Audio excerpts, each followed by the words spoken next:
Avez-vous déjà entendu parler du livre d'Hénoch? C'est un livre si mystérieux et controversé qu'il a été interdit et perdu pendant plus de 2000 ans. Ce livre soulève tellement de questions sur l'origine de l'univers et de l'humanité qu'il a fini par être considéré comme dangereux. Mais pourquoi est-ce arrivé? Découvrons ensemble. La première mention d'Hénoch se trouve dans Genèse chapitre 5, verset 24.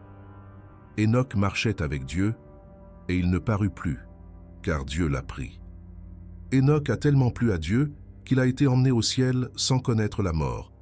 Qui était cet homme si juste que Dieu a décidé de l'épargner de la mort? Hénoch est une figure fascinante et énigmatique de l'Écriture.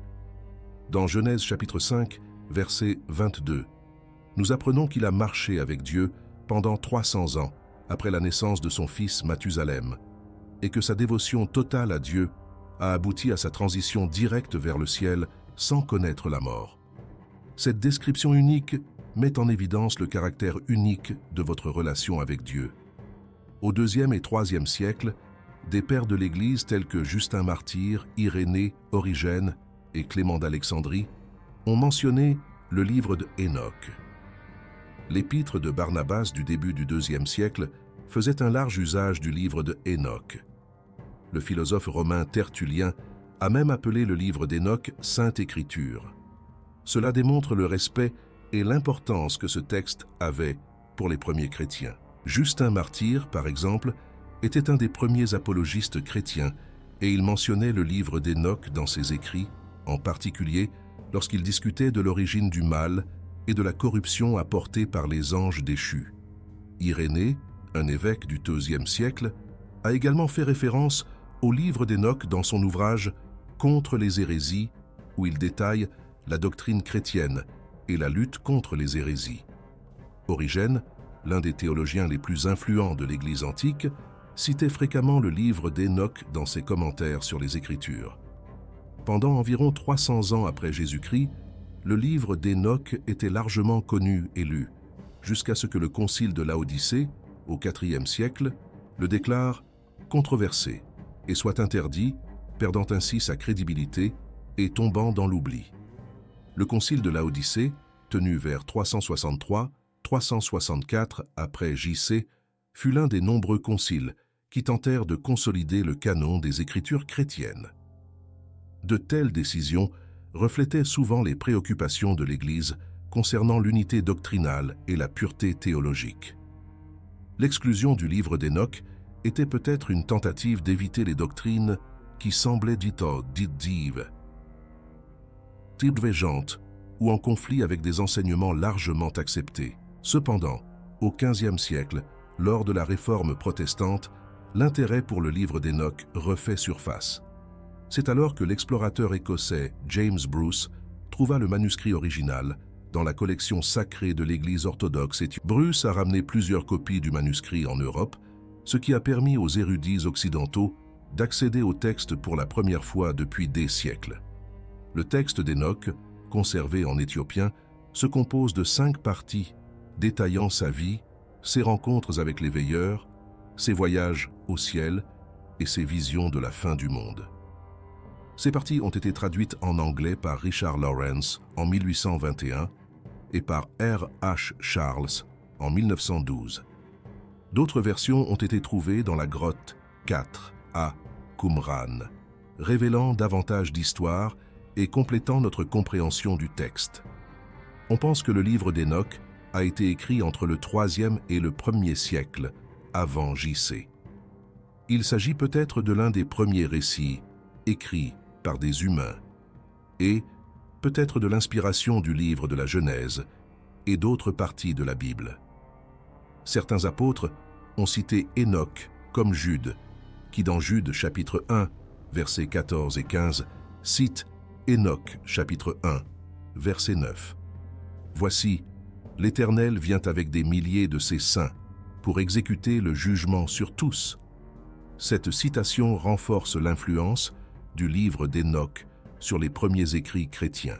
Le livre d'Hénoch révèle de nombreux secrets gardés secrets pendant des siècles, détaillant des événements qui n'ont été que brièvement mentionnés, dans le chapitre 6 de Genèse. Il décrit les rencontres d'Hénoch avec des êtres connus sous le nom de veilleurs, qui étaient des anges descendus du ciel et interagissant avec les humains.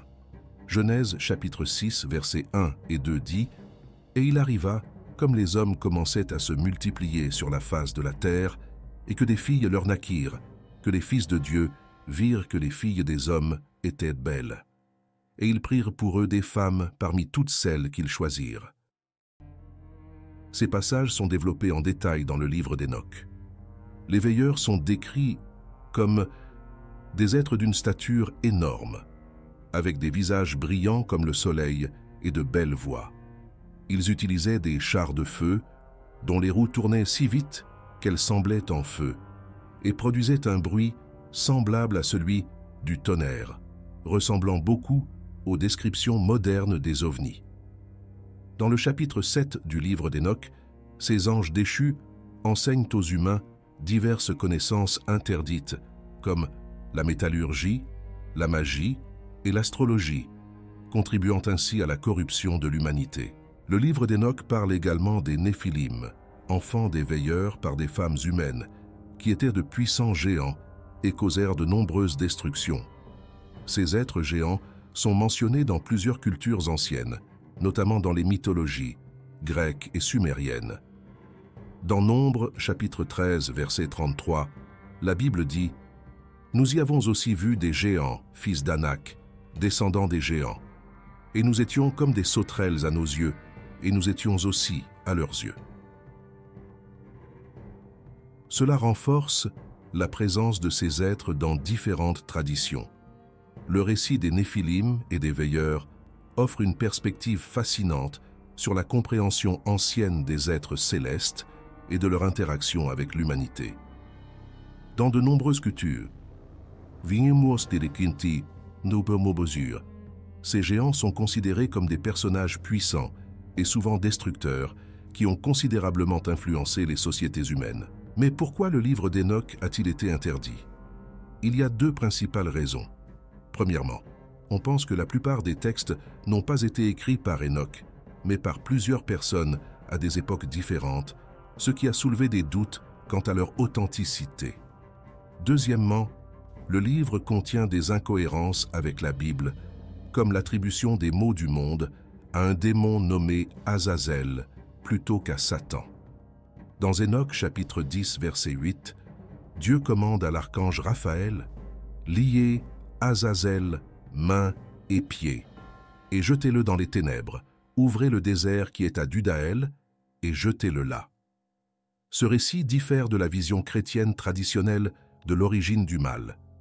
Azazel est décrit dans le livre d'Hénoch comme un chef des veilleurs, qui enseigne aux hommes l'art de la guerre et aux femmes l'utilisation des ornements et des cosmétiques, pratiques considérées comme corruptrices.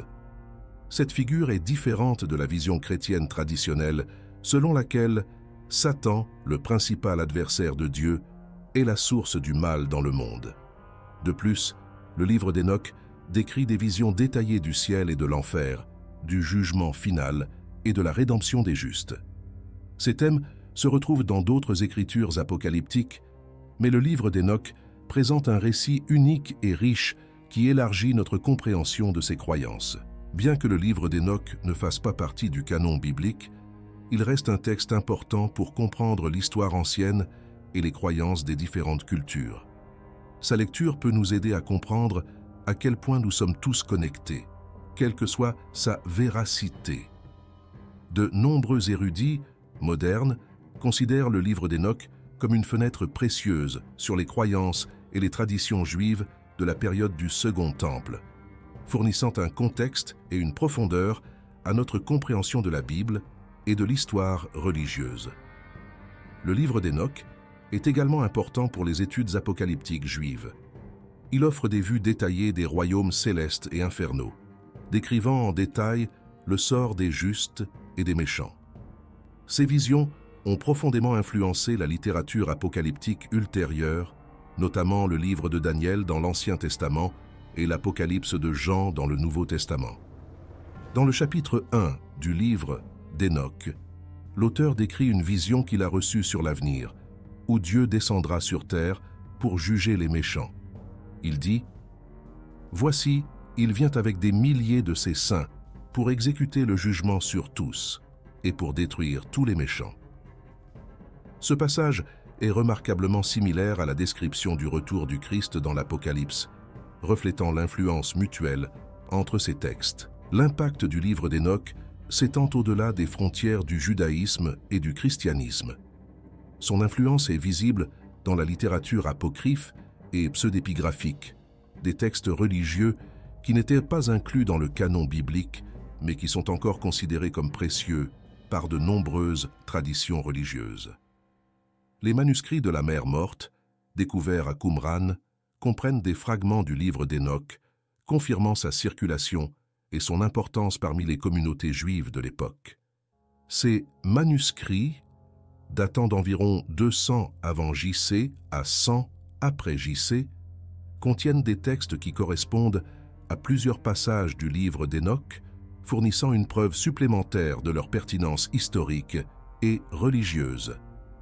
Le livre d'Hénoch revêt également une importance significative dans la tradition éthiopienne.